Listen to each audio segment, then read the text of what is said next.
नमस्कार दोस्तों, मैं राकेश कुमार स्वागत करता हूं आपको अपने चैनल हिंदू विद्या पर। दोस्तों, पिछले वीडियो में हम लोगों ने देखा था कि एनसीईआरटी का बुक से मैंने आप लोगों को सारा निचोड़ निकाल करके बताया था और हम लोगों ने देखा था कि किस तरह से जो कांग्रेस है, भारतीय राष्ट्रीय कांग्रेस, जिसका स्थापना जो 1885 में हुआ था, वो स्टेप बाय स्टेप अपने फैसले ले रही थी और आगे की तरफ क्या प्लानिंग होगा उसके लिए तैयार हो रही थी। उसी में आप लोग देख रहे थे कि मुस्लिम लीग का भी स्थापना हो चुका था 1906 में। ठीक है, तो किस तरह से मुस्लिम लीग भी अपने अपने लिए फैसले कर रही थी। तो आज हम लोग देखेंगे इस वीडियो में दोस्तों कि इसके पैरेलल में हम लोग क्रांतिकारी जो घटनाएं हो रही थी वो चीज़ मैंने आप लोगों को उस वीडियो में नहीं बताया था। और आज मैं जो वीडियो लेकर आया हूं तो इसमें मैं सारा चीज़ जो क्रांतिकारी घटनाएं हुई थी, जैसे 1857 के बाद जो क्रांतिकारी घटनाएं हुई थी, उसमें आप लोग यहां पर देखेंगे कि बंगाल में किस तरह से अनुशीलन समिति का गठन होता है और अनुशीलन समिति का मेन लक्ष्य क्या होता है, मेन लक्ष्य क्या होगा यहाँ पर। और ये जो पी मित्रा हैं इसके अनुशीलन समिति के गठनकर्ता, यहाँ पर हम लोग देखने वाले हैं कि ढाका अनुशीलन समिति कैसे बनता है, फिर पटना में अनुशीलन समिति का स्थापना किसने किया था, वो सारा चीज़ हम लोग देखेंगे। जुगांतर भी देखेंगे। इसी का एक सदस्य जो हैं वो बम बनाने की ट्रेनिंग लेने गए थे फ्रांस, वहाँ से आए तो वहाँ पे अलीपुर जो षड्यंत्र केस हुआ था उसके बारे में हम लोग जानेंगे। ठीक है, उसके बाद और हम लोग यहाँ पे पढ़ने वाले हैं दोस्तों, बहुत चीज़ देखने वाले हैं। ठीक है, तो आप लोग वीडियो को पूरा देखिएगा दोस्तों, बहुत सारा नॉलेज आप लोगों को आज गेन होने वाला है, क्योंकि मैं एनसीईआरटी का सारा निचोड़ आप लोगों के लिए लेकर के आया हूं आज। ठीक है, मेरे एक स्टूडेंट से मेरा बात हुआ था दोस्तों, उनका नाम है, मैं तो नाम नहीं लेना चाहता था लेकिन मैं नाम ले लेता हूं। ठीक है, भास्कर जी हैं, अगर वो मेरे वीडियो देख रहे होंगे तो भास्कर जी ये वीडियो आप पूरा देखिएगा। आपको बीपीएससी का किसी भी लेवल का आप अगर तैयारी कर रहे होंगे तो उसके लिए आपको ये वीडियो बहुत ही महत्वपूर्ण होने वाला है और बहुत सारे फैक्ट्स इस वीडियो से आपको मिलने वाले हैं। ठीक है दोस्तों, तो मैं भी आप लोगों से एक रिक्वेस्ट करूंगा कि अभी तक आप लोगों ने मेरे चैनल को सब्सक्राइब नहीं किया है दोस्तों तो प्लीज़ सब्सक्राइब कर लीजिए। ठीक है, और वीडियो को लाइक भी कीजिए। ठीक है दोस्तों, अगर आपको अच्छा नहीं लगता है, कुछ वीडियो में संशोधन आपको चाहिए तो वो भी आप लिख सकते हैं कमेंट बॉक्स में जाकर के। ठीक है, तो चलिए हम लोग बिना देरी किए वीडियो को स्टार्ट करते हैं दोस्तों। देखिए, 1902 में अनुशीलन समिति की स्थापना होती है और किस रूप में होता है दोस्तों, ये एक नेता है दोस्तों, उनका नेता बोल रहे हैं, एक क्रांतिकारी है दोस्तों, उनका नाम है पी मित्रा। ऐसे तो उनका नाम पूरा नाम है, पूरा नाम था उनका दोस्तों, एक मिनट, हाँ दोस्तों इनका नाम याद आ गया, परमार्थ मित्रा। ठीक है, पी मित्रा यानी कि परमार्थ मित्रा इनका नाम था। ये 1902 ईस्वी में कलकत्ता में अनुशीलन समिति का गठन करते हैं। ठीक है, 1902 में कहाँ पर ये करते हैं, कोलकाता में। ये एक जिम खाना के रूप में इन्होंने, एक जिम खाना था दोस्तों जहाँ पे लड़के एक्सरसाइज करते थे, अपने फिजिकल स्ट्रेंथ को बढ़ाते थे।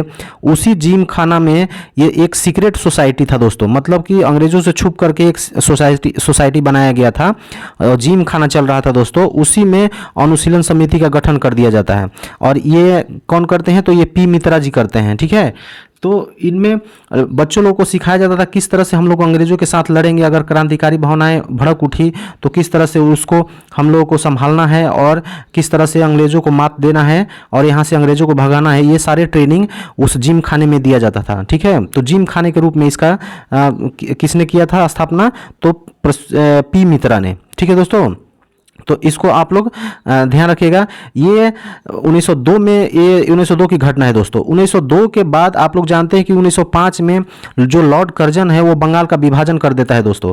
तो जैसे ही बंगाल का विभाजन करता है तो इसके बहुत सारे मेंबर के मन में आता है कि चलो अब हम लोग अपनी ताकत को दिखाते हैं अंग्रेजों के सामने, क्योंकि अंग्रेज लोग ऐसे सुधरने वाले नहीं हैं जब तक इन लोगों को मारा नहीं जाएगा और इन लोगों को इन लोगों के सर पे डंडा नहीं बजेगा तब तक ये लोग यहाँ से भागने वाले नहीं हैं।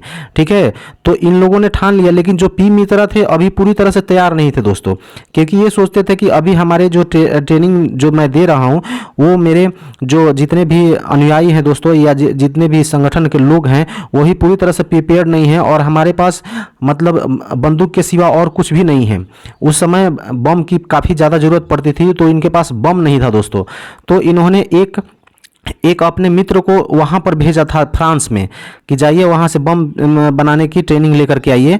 तो वहाँ पर ये क्वेश्चन बीपीएससी में पूछा गया था, बम बनाने की ट्रेनिंग लेने के लिए कौन गए थे? तो ये गए थे क्या नाम था, हेमचंद्र दास कानूनगो, उनका नाम था, नोट कर लीजिए, हेमदास चंद्र कानूनगो। ठीक है, उनको वहाँ पर भेजा गया। ठीक है, चलिए आगे हम लोग इसमें बहुत सारा चीज़ देखते हैं।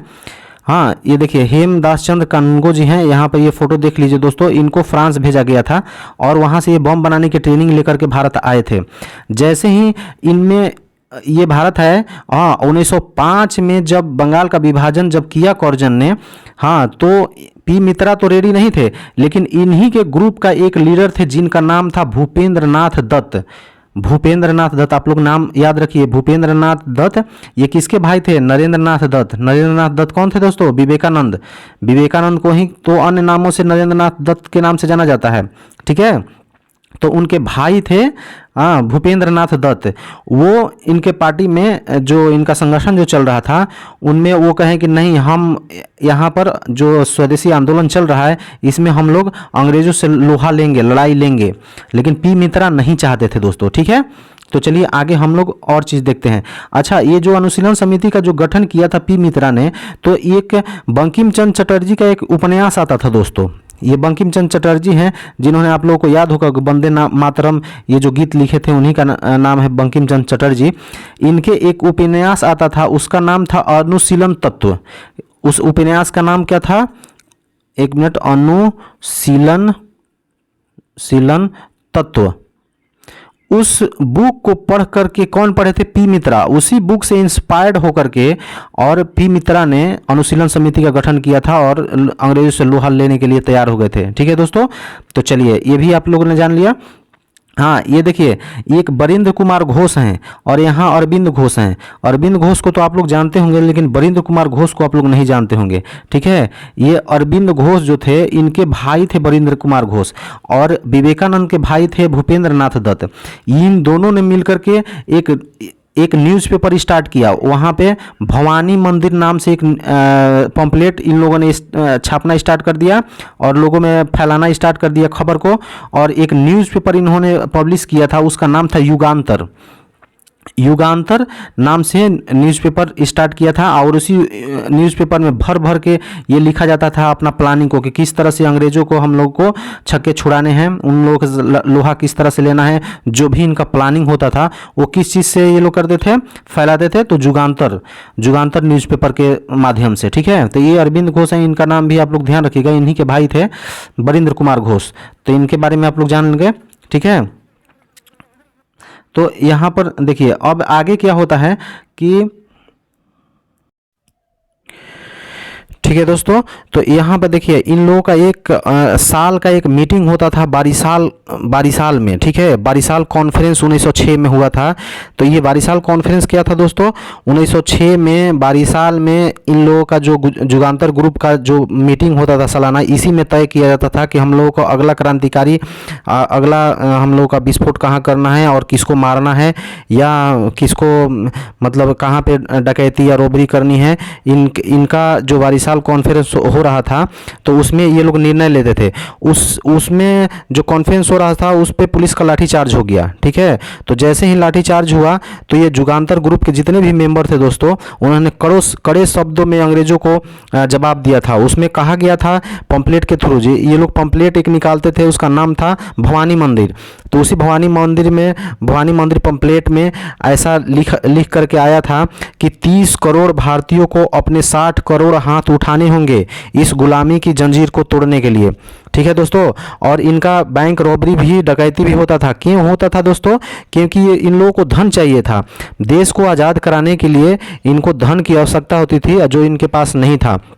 तो इनमें इन लोग का एक काम और करते थे दोस्तों, कि जिसका भी धन लूटते थे वहाँ पे एक पंपलेट छोड़ के आते थे और उसमें लिखा रहता था कि ये जो पैसा है हम लोग देश की आज़ादी की लड़ाई के लिए ले रहे हैं और किस तरह से हम लोग लोन के रूप में ले रहे हैं। ठीक है, उधार के रूप में ले रहे हैं। जैसे ही देश आज़ाद होगा आपको ये पैसा लौटा दिया जाएगा, उस पंपलेट पे लिख करके वहाँ छोड़ दिया जाता था। ठीक है दोस्तों, तो ऐसा ये युगांतर ग्रुप वाले सब करते थे। तो ये आप लोग देख लिया। हाँ, जैसे ही ये जो पी मित्रा थे ये तुरंत बंगाल के दौरे पर जाते हैं दोस्तों, ठीक है, बंगाल दौरे पर जाते हैं। तो इनकी मुलाकात होती है बंगाल में पुलिन बिहारी दास से। ये पुलिन बिहारी दास से इनकी मुलाकात होती है, और पुलिन बिहारी दास जब इनसे मिलते हैं तो बहुत ही इनसे प्रभावित होते हैं पी मित्रा से। तो यहाँ पर देख लीजिए किस तरह से स्टेप बाय स्टेप जो है वो क्रांतिकारी भावनाएं बढ़ रही है। तो पुलिन बिहारी दास वहाँ पे ढाका में अनुशीलन समिति का गठन करते हैं, और वो जो शाखा थी वो बहुत मतलब जल्दी अपने 500 शाखा से 500 ब्रांच से ज़्यादा वहाँ पे ब्रांच खोल दिया गया था। किसके द्वारा? पुलिन बिहारी दास के द्वारा। तो ये क्वेश्चन पूछता है कि बंगाल या ढाका में जो है अनुशीलन समिति का गठन किसने किया था? तो ये 1906 में किया था। किसने? पुलिन बिहारी दास ने।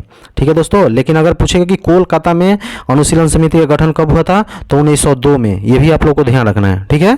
तो ये आप लोग ध्यान रखिए। इसके बाद आप लोग आ जाइए दोस्तों, जैसे ही जो ये हेमदास कानूंगो थे दोस्तों, हेमचंद्र दास जो कानूंगो जो बम बनाने की ट्रेनिंग लेकर के आ गए थे फ्रांस से, तो इन लोगों का एक गुप्त फैक्ट्री बैठाया गया। कहाँ पर? मनिकतला गार्डन में। मनिकतला एक कलकत्ता में एक जगह है, मनिकतला गार्डन उसका नाम है दोस्तों। वहीं पे एक मतलब सीक्रेट तरीके से एक फैक्ट्री बैठाया गया बम बनाने के लिए, और उसमें बहुत सारे बम बनाए गए। और उसी फैक्ट्री का बना हुआ जो बम था वो आप लोगों को याद होगा कि जो खुदीराम बोस और प्रफुल्ल चाकी जो थे वो लेकर के आए थे किस पे? जो मुजफ्फरपुर का जो जज था किंग्स फोर्ट, उसको मारने के लिए। ठीक है दोस्तों। तो लेकिन वो मरा नहीं दोस्तों, गलती से वो बम किसके ऊपर गिर गया था? कैनेडी के ऊपर गिर गया था बम। हाँ, ये वकील था दोस्तों। तो कैनेडी भी उस गाड़ी में नहीं सवार था, उसकी एक लड़की थी और उसकी पत्नी थी, तो वो बेचारी मारी गई, ठीक है। लेकिन कैनेडी भी बच गया, और जज जो किंग्सफोर्ड जिसको मारना था वो ही बच गया दोस्तों, ठीक है। तो ये घटना कब की है? 1908 की है दोस्तों। तो ये भी आप लोग देख लीजिएगा। इसमें आता है नाम कि अलीपुर षड्यंत्र जो केस हुआ था दोस्तों, हाँ, या अलीपुर बम कांड जो हुआ था, मनिकतला गार्डन। ये अगर मनिकतला पूछ सकता है, अलीपुर पूछ सकता है, सब एक ही है दोस्तों। इसमें पूछ देगा कि कौन कौन से लोग शामिल थे, तो अब तो आप लोगों को आप लोग जवाब दे पाएंगे दोस्तों, क्योंकि देखिए यहाँ पे बरिंद्र कुमार घोष पहला हो जाएंगे, क्योंकि वो बरिंद्र कुमार घोष अरविंद घोष के भाई थे, ये भी हो जाएंगे। अरविंद घोष भी इसमें शामिल थे। भूपेंद्र नाथ दत्त भी थे जो विवेकानंद के भाई थे, और हेमचंद्र दास कानूंगो जो बम बनाने के ट्रेनिंग लेकर के आ गए थे। ये पांचों लोग इसमें शामिल थे, और ये पांचों लोगों को तुरंत जो है वो अंग्रेज लोगों के द्वारा पकड़ लिया गया। बम जो जब खुदीराम बोस को पकड़ा गया दोस्तों, तो सारा भंडाफोड़ हो गया, और यहाँ पर अंग्रेजों के द्वारा इस फैक्ट्री पर छापा मार दिया गया, और ये सभी लोग पकड़े गए थे दोस्तों, ठीक है। तो चलिए, इतना सारा हम लोग यहाँ पर देख लिए। तो इसके बाद हम लोग कुछ क्वेश्चन का यहाँ पे आंसर करते हैं दोस्तों, क्योंकि देखिए यहाँ पे पहला है कि अलीपुर जो षड्यंत्र केस में इसमें किसका नाम शामिल था? तो आप लोग अब बता दीजिएगा यहाँ पे किसका नाम शामिल था दोस्तों। हाँ, तो पहला नाम हो जाएगा किसका? एक मिनट।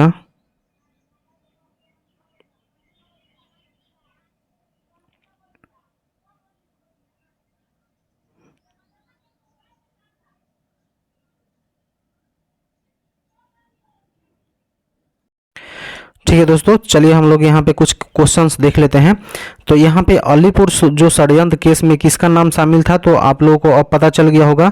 किसी का नाम आप लोगों को याद करना नहीं पड़ेगा दोस्तों। देखिए पहला नाम क्या है दोस्तों? बरिंद्र कुमार घोष, ठीक है, ये पहला नाम हो जाएगा। दूसरा है अरविंद घोष, ये भी इनके बारे में भी मैंने आप लोगों को बताया। और ये भूपेंद्र नाथ दत्त थे, ये किसके भाई थे? नरेंद्र नाथ दत्त, यानी कि विवेकानंद के भाई थे। और हेमदास कानूंगो जो बम बनाने की ट्रेनिंग के लिए फ्रांस गए हुए थे दोस्तों, ठीक है, ये हो गया। अब पूछेगा कि अलीपुर षड्यंत्र केस कब हुआ था दोस्तों, तो ये हो जाएगा, इसका आंसर हो जाएगा क्या? 1908 में, ठीक है। अलीपुर षड्यंत्र केस कब हुआ था? 1908 में, क्योंकि उसी टाइम खुदीराम बोस को 1908 में ही पकड़ा गया था, और उसी टाइम इनको फांसी दिया गया था। आप लोगों को मालूम है ना। अलीपुर षड्यंत्र केस है, इसका एक अन्य नाम है मनिकतला गार्डन केस, ठीक है, मनिक तल्ला में ये फैक्ट्री बैठा हुआ था, उसी पे छापा मार करके सारे अंग्रेजों लोगों ने वहाँ पे पकड़ा था। ठीक है दोस्तों, तो चलिए ये आप लोगों को कंप्लीट हो गया। अरविंद घोष के भाई का नाम क्या था बताइए, अरविंद घोष के भाई का नाम क्या था, तब बरिंद्र कुमार घोष, ये भी आप लोगों को पता चल गया। स्वामी विवेकानंद के भाई का नाम क्या था, तो भूपेंद्र नाथ दत्त, ये विवेकानंद के भाई थे। अच्छा, ढाका अनुशीलन समिति का गठन किसके द्वारा किया गया था बताइए आप लोग, तो यहाँ पे पुलिन बिहारी दास हो जाएगा। ढाका अनुशीलन समिति का गठन कब हुआ था, 1906 में। ठीक है, और किसने कहा था, नेक्स्ट क्वेश्चन देख लीजिए कि किसने कहा था 30 करोड़ भारतीयों को अपने 60 करोड़ हाथ उठाने होंगे गुलामी की जंजीर तोड़ने के लिए। ये जो जुगांतर ग्रुप बना था दोस्तों, जुगांतर ग्रुप के हेड कौन थे, इसके एडिटर कौन थे दोस्तों, ये तो आपको भूपेंद्र नाथ दत्त थे और बरिंद्र कुमार घोष थे। ये दोनों भाई लोग थे, भाई मतलब किसके भाई, विवेकानंद के भाई और अरविंद घोष के भाई, ये दोनों थे। ठीक है, तो उसके द्वारा ये कहा गया था। ये क्वेश्चन भी पूछा गया है, किसमें, बीपीएससी में कुछ क्वेश्चन पूछा गया है, ये वाला, ये देख लीजिएगा आप लोग। ठीक है, इसको घुमा फिरा के किसी तरह पूछ सकता है, लेकिन ये आप लोग ध्यान रखिएगा। फ्रांस में बम बनाने की ट्रेनिंग लेकर कौन आया था बताइए, तो इसका नाम था हेमदास कानूंगो, हेमचंद्र दास कानूंगो। ठीक है, पूरा नाम इनका था। खुदीराम बोस को फांसी की सज़ा की निंदा किस अखबार ने किया था, अच्छा एक अखबार था उस टाइम में, बहुत चर्चित अखबार था, स्वराज।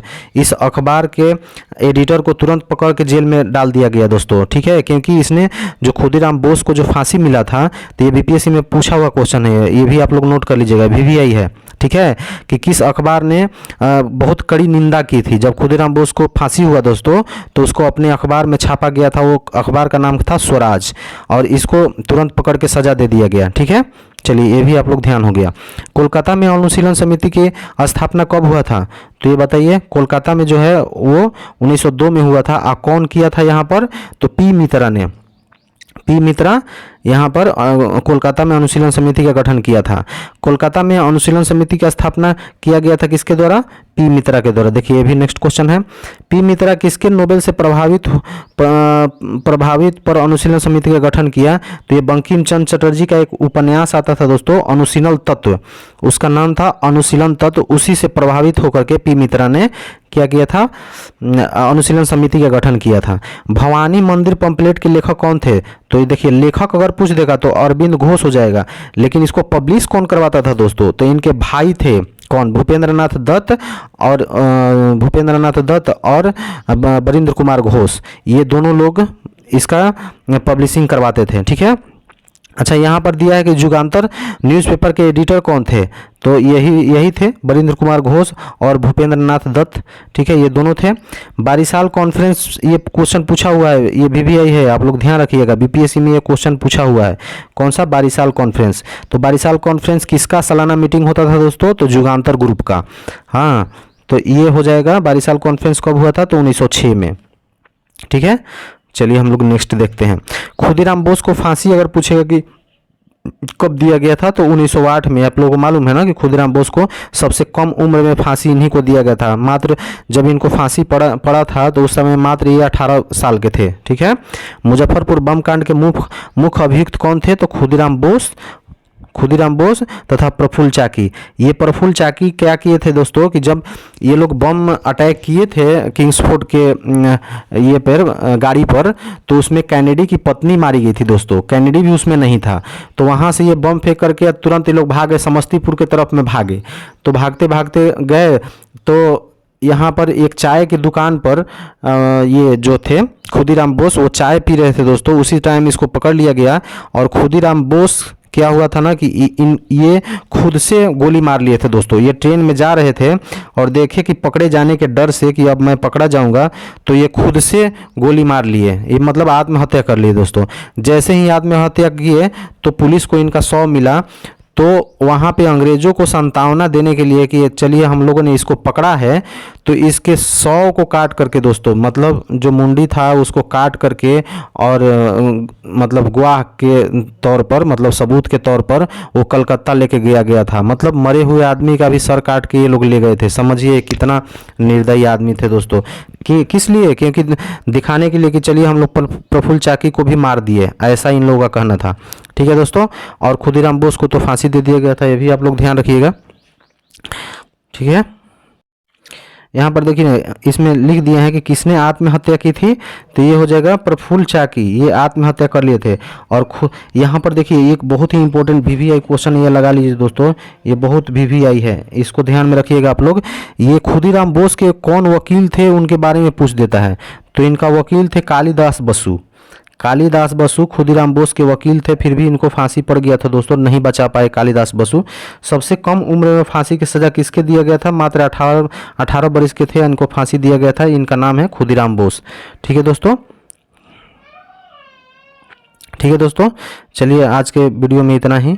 नेक्स्ट वीडियो का आप लोग इंतज़ार कीजिए।